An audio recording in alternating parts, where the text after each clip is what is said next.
Happy Lord's Day everyone! Welcome po sa ating online worship celebration. Sabi po sa mga awit, Kabanata 118, talata 24, o kahanga-hanga ang araw na itong si Yahweh ang nagbigay. Tayo ay magalak, ating ipagdiwang. Sa araw na ito, tayo ay naparito upang isantabi ang ating mga takot, pagdududa, kahinaan at mga pag-aalinlangan. Na kahit sa maikling oras na ito, tayo makapagpahinga sa presensya ng Panginoon. Kaya't sabay-sabay nating pasalamatan at purihin ang Panginoon. Tayo na at magpuri sa Panginoon.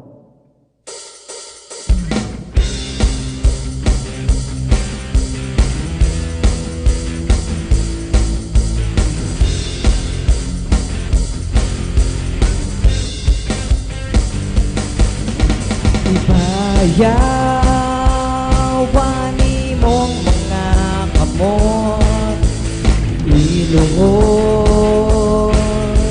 ani mong mga tuhod, simbahan,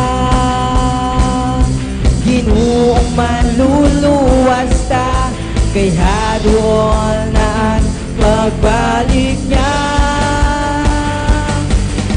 Ibayawani mo mga kamot, liluhod, ani mong mga tuhod, simbahan,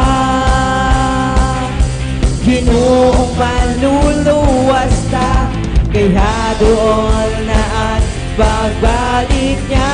Itaas ang iyong mga kamay, itaas ang iyong mga kamay, iluhod ang iyong mga tuhod, at sambahin Panginoong tagapagligtas, malapit na kanyang pagbabalik. Itaas ang iyong mga kamay, iluhod ang iyong mga tuhod, at sambahin Panginoong tagapagligtas, malapit na kanyang pagbabalik.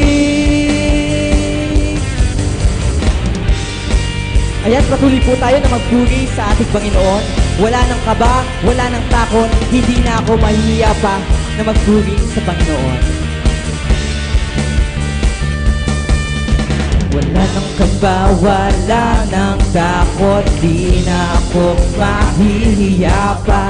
Handa kong kalimutan ang aking sarili upang magpuri sa ngalan ni Yahweh. Sayaw, sayaw, sayaw, tunay na papuray, isayaw. Sayaw, sayaw, sayaw, tunay na papuray, isayaw.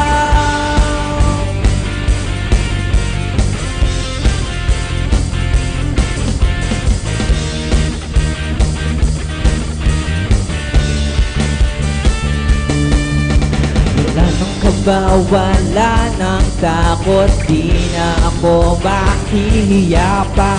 Handa kong kalimutan ang aking sarili upang magpuri sa ngalan ni Yahweh. Sayaw, sayaw, sayaw, tunay na papuray, isayaw. Sayaw, sayaw, sayaw, tunay na papuray, isayaw. Sayaw, sayaw, tunay na papuray, isayaw. Sayaw, sayaw, tunay na papuray, isayaw.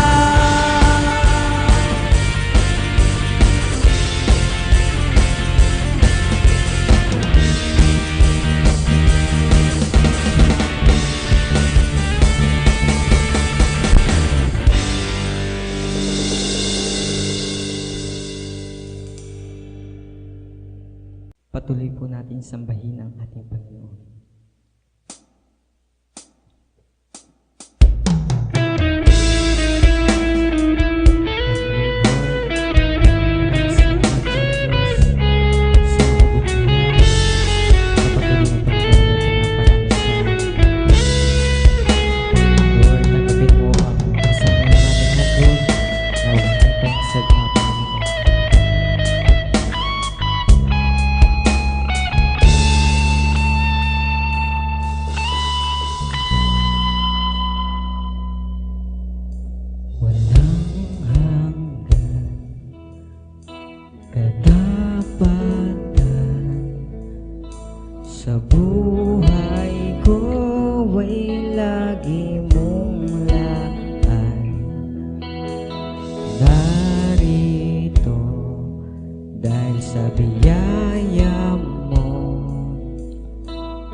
Pupurihin ka sa awit, itataas ang aking tinig, itatanghal sa buhay ko'y tanging ikaw, O Diyos.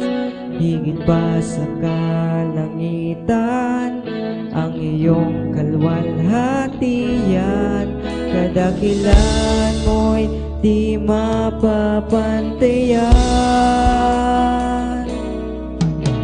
Walang hanggan, katapatan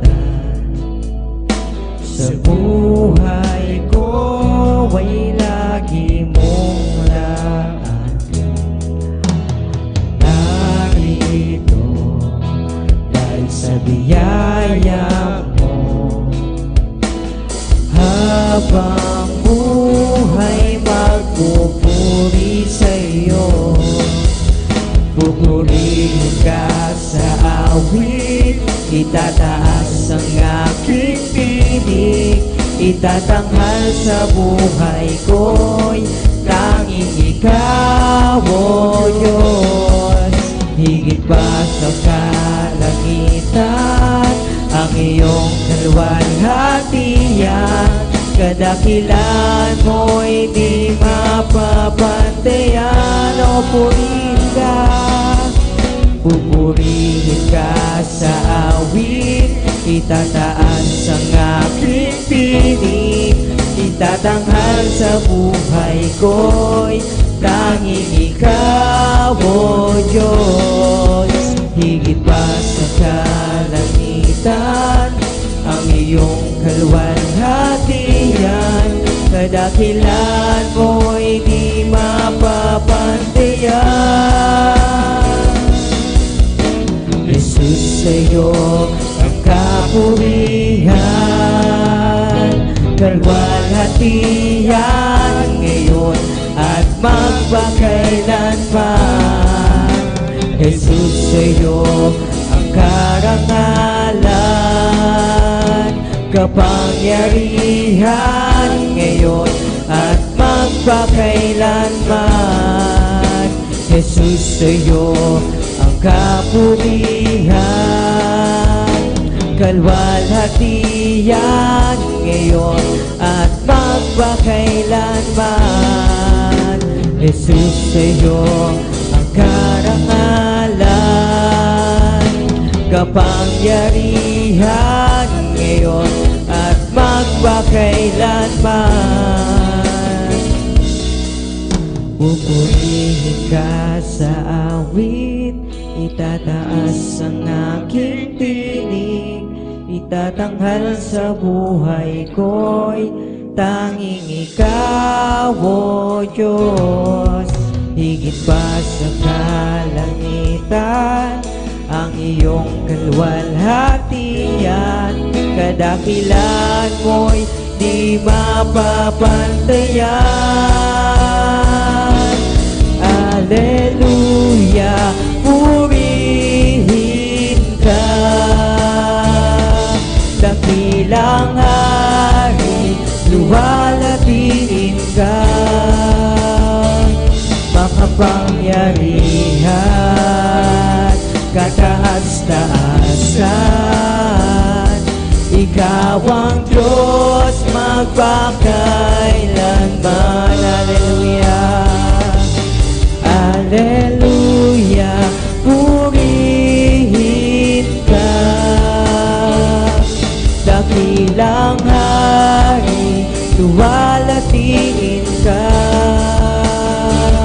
makapangyarihan, kataas-taasan, ikaw ang Diyos magpakailanman.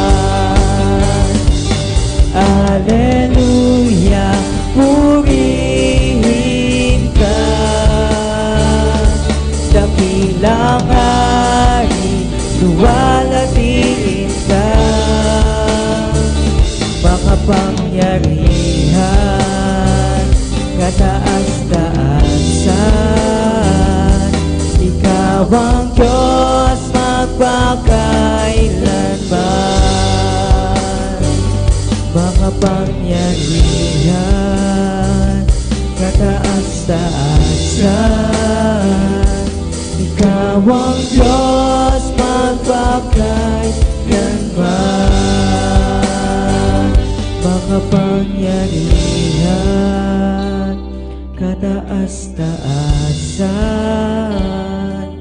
Ikaw ang Diyos magpakailanman.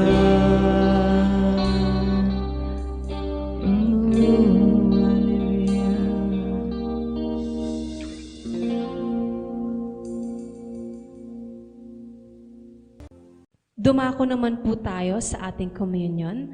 Sabi po sa unang Juan, Kabanata 1, talatang 7, ngunit kung namumuhay tayo ayon sa liwanag, gaya ng pananatili niya sa liwanag, tayo'y nagkakaisa at ang lahat ng ating kasalanan ay nililinis ng dugo ni Jesus na kanyang anak. Sa pamamagitan ng pagkain ng tinapay at pag-inom sa laman ng saro, tayo ay nililinis ng Diyos mula sa ating mga kasalanan. Ang banal na dugo ni Kristo na tumigis sa krus ng Kalbaryo ang siyang naglinis ng ating buong pagkatao. Manalangin po tayo. Panginoong Diyos na banal at makapangyarihan sa lahat, tunay na Diyos at Hari ng mga hari, buong puso po kaming humihingi ng kapatawaran sa lahat ng aming kasalanan. Linisin niyo po kami at gawing karapat-dapat na humarap sa iyong banal na harapan. Tanggapin po natin ang komunyon na ito bilang pag-alaala ng dakilang pagmamahal ng Diyos sa atin noong ibuwis ng Panginoong Hesus ang kanyang buhay para sa ating kaligtasan. Salamat po, Panginoon, sa napakadakila mong pag-ibig sa amin. We will worship you and we will serve you, Lord, habang kami ay nabubuhay. Amen. Kainin po natin ang tinapay at inumin ang laman ng saro.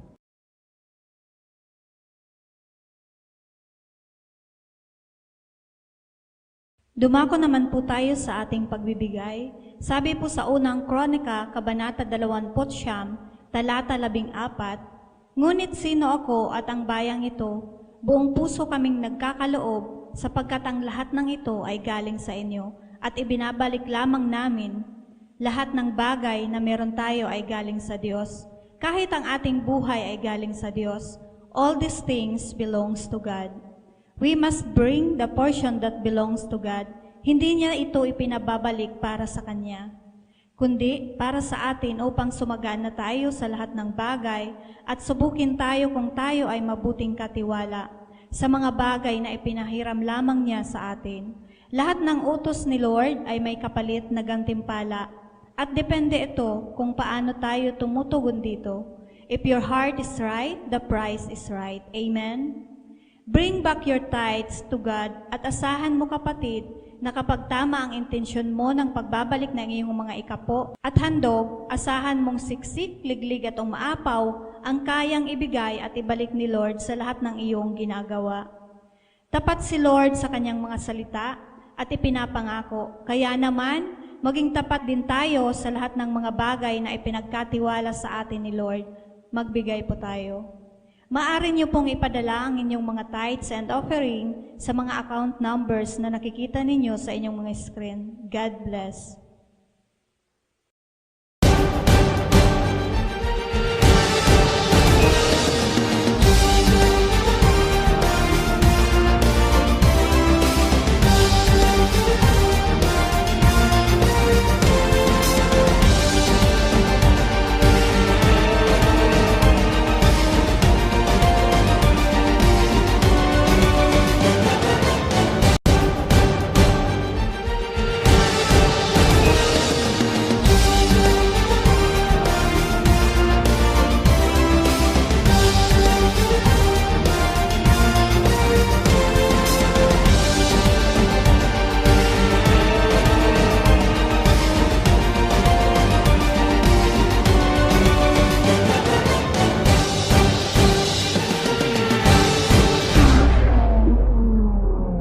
Happy Lord's Day to everyone. Pagpalain po tayo ng Panginoon sa araw na ito. Welcome po sa ating online worship celebration at sa ating on-site worship celebration. Hayaan niyo po na tayo po ay patuloy na lumago sa pamamagitan ng mga salita ng ating Panginoong Diyos. Mahalaga pong nais ko pong i-share sa inyo ngayong araw na ito. My topic today is entitled, I Love My Church. I love my church. In 1 Corinthians 12 verse 27, it says, "Now you are the body of Christ, and each one of you is a part of it." Magandang araw muli. Ang topic natin ngayon ay tungkol sa pagmamahal sa ating simbahan. I love my church. Bakit nga ba natin mahal ang ating simbahan? Anong ibig sabihin ng pagmamahal sa church?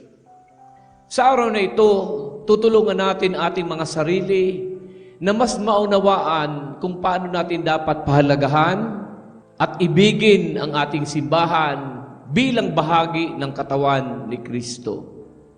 Ang simbahan ay hindi isang gusali o isang organisasyon lang. Ang simbahan ay tayo, mga mananampalataya na nagsasama-sama upang magpuri sa ating Panginoon. We are the church. Sama-sama tayo naglilingkod bilang mga Kristiyanong tinubos ng Panginoong Hesukristo. At lumago sa ating pananampalataya kay Kristo Jesus. Kaya't kung mahal natin ang ating simbahan, ito ay nagmumula sa pagmamahal natin sa Diyos at sa mga kapwa nating mananampalataya. The church is the body of Christ. Ang simbahan ay katawan ni Kristo. Sabi ng 1 Corinthians 12:27, "Now you are the body of Christ, and each one of you is a part of it." Ang simbahan ay hindi lamang isang gusali.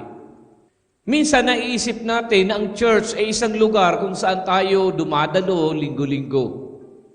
Pero sa katotohanan, ang simbahan ay isang komunidad ng mga tao na tinawag ng Diyos upang magsama-sama, maglingkod at magtulungan. Bilang mga miyembro ng katawan ni Kristo, ang bawat isa sa atin ay may mahalagang papel. Hindi pwedeng sabihin ng isang parte ng katawan na hindi ito mahalaga. Lahat tayo ay mahalaga. Lahat tayo ay may purpose. Ang simbahan ay dapat magkaisa at magtulungan. Ang katawan ni Kristo ay isang unity ng mga tao mula sa iba't ibang background, personalidad at kakayahan. Ang bawat isa ay may kontribusyon at mahalaga tayo sa bawat isa. Isipin mo kung isang parte ng katawan ay hindi gumagana, ang buong katawan ay apektado.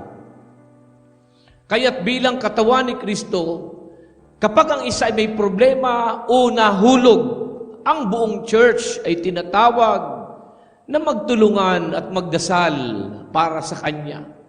Tulungang ibangon ang nabuan. Pahalagahan mo ang iyong bahagi sa simbahan. Kung ikaw ay may kakayahan, gamitin ito upang maglingkod. Kung ikaw ay may problema, huwag mag-atubiling humingi ng tulong sa iyong mga kapatid sa simbahan. The church is a family. Ang simbahan ay isang pamilya. In Romans 12 verse 5, "So in Christ we, though many, form one body, and each member belongs to all the others." Ang simbahan ay isang pamilya ng Panginoong Diyos. Hindi lang tayo mga kaibigan sa simbahan, tayo ay pamilya. Sa Kristyanismo, tinatawag tayo bilang mga anak ng Diyos. Kaya't lahat tayo ay magkakapatid kay Kristo.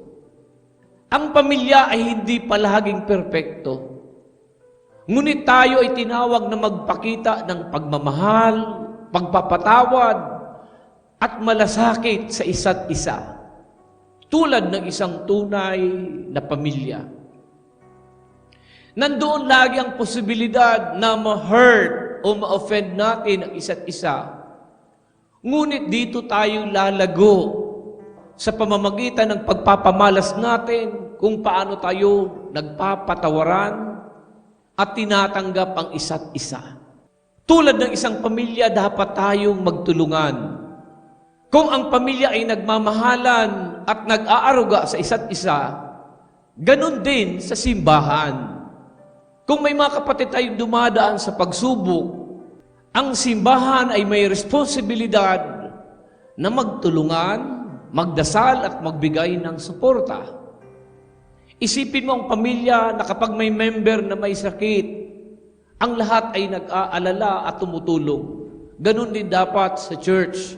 Kapag may kasamahan tayo na nahulog o nahihirapan, magtulungan tayo upang patuloy silang magpatuloy sa pananampalataya. Alagaan mo ang iyong simbahan at mga kapatid. Huwag mong hayaang mag-isa ang iyong kapatid sa problema. Tumulong at maging handa sa pagtulong sa kanila. We must carry one another's burden. Sa maliit na kakayahan ng bawat isa, maiibsan ang mabigat na pasaning dinadala. Palakasin ang loob ng nanghihina. Tulungang ibangon ang nadapa. I-motivate ang mga nawawalan ng pag-asa. Ipanalangin ang isa't isa. Maging SSB tayo sa loob ng ating simbahan. We must be symbols and source of blessings. Be a stepping stone o tuntungang bato ng ating kapwa ay napapalapit lalo sa Diyos sa pamamagitan mo at sa pamamagitan ko. The church is a place of worship and growth. Ang simbahan ay isang lugar ng pagsamba at paglago. Sabi ng Biblia, let us not give up meeting together as some are in the habit of doing. But let us encourage one another, and all the more as you see the day approaching. Hebrews 10:25. Ito ay lugar ng pagsamba. Ang simbahan ay unang-una isang lugar ng pagsamba. Dito tayo nagtitipon upang magbigay ng papuri at parangal sa ating Panginoong Diyos. Magpasalamat sa Kanyang mga biyaya at magbigay galang sa Kanyang kabanalan. Mahalagang malaman ang pagsamba ay hindi lang linggo-linggo. Ito ay isang lifestyle. Sa simbahan, natututo tayong magpasalamat at sumamba bilang isang komunidad. We gather together for a corporate worship, family worship. We come together to adore and worship our God. 3 ministries ang napapaloob sa pagdalo natin sa pagtitipon o panambahan. Una, it is a man to God ministry. Ito yung tayong lahat ay sabay-sabay na naghahandog sa Diyos. Sabay-sabay na nagpupuri, umaawit, pumapalakpak, kumakaway, umiindak, lumuluhod, sumasamba. It is our ministry, man to God ministry. Pangalawa, ito din ay God to man ministry. Ito yung oras na tayo naman ay tatanggap ng kanyang biyaya sa pamamagitan ng pagtanggap at pakikinig ng kanyang mga aral at mga salita. Pinalalakas tayo ng mga salita ng Diyos, mga mensaheng ating naririnig at inihahanda tayo para sa isang buong linggong darating. Tumatanggap din tayo ng bendisyon ng Diyos sa pamamagitan ng mga deklarasyon at benediksyon. It is God to man ministry. Pangatlo ay ang man-to-man ministry. We gather together and we fellowship with one another. Tayo nagpapalakasan ng loob sa isa't isa. Presensya pa lang ng ating mga kasama ay malaking encouragement na, malaking kalakasan na sa bawat isa. Ang simbahan ay lugar ng paglago at pagkatuto. Ang simbahan ay isang lugar kung saan tayo lumalago sa ating pananampalataya. Dito tayo tinuturuan ng salita ng Diyos.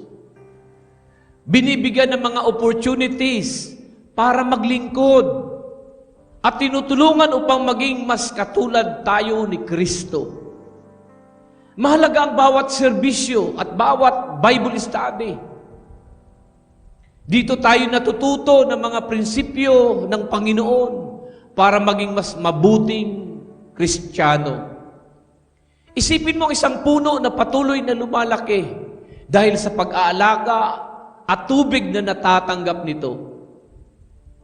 Ganon din tayo kung patuloy tayong pupunta sa church, matututo tayo at magiging mas malakas sa ating pananampalataya. Magpatuloy na maging bahagi ng simbahan.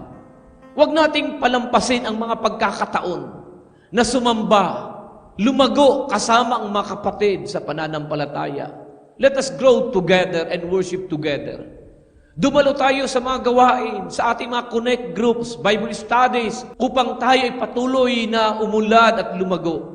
How can we love our church? Paano ba natin mamahalin o iibigin ang simbahan?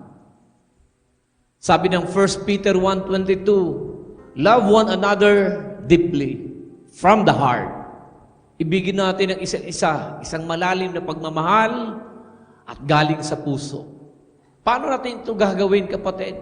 Maglingkod sa ating kapwa. Paglingkuran natin ang ating kapwa. Isa sa mga pinakamabisang paraan ng pagpapakita ng pagmamahal sa simbahan ay sa pamamagitan ng paglilingkod.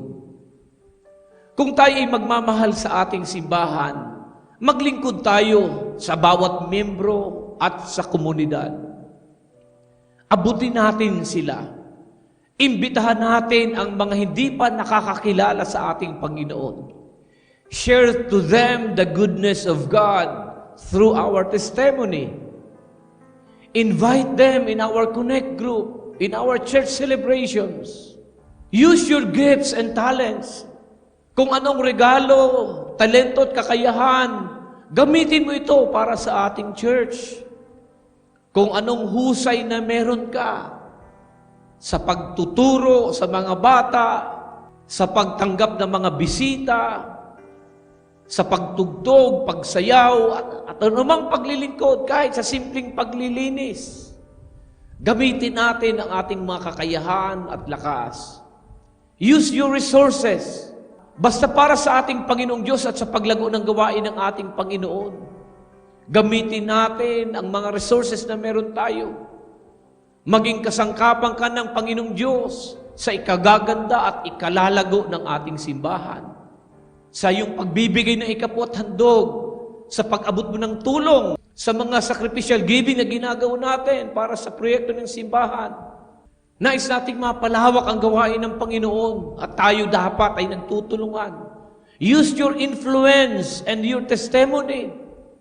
Let the people be challenged by how the Lord bless your life. Ang paglilingkod ay hindi laging madali. Pero ito ay isang pagpapakita ng pagmamahal sa Diyos at sa ating kapwa.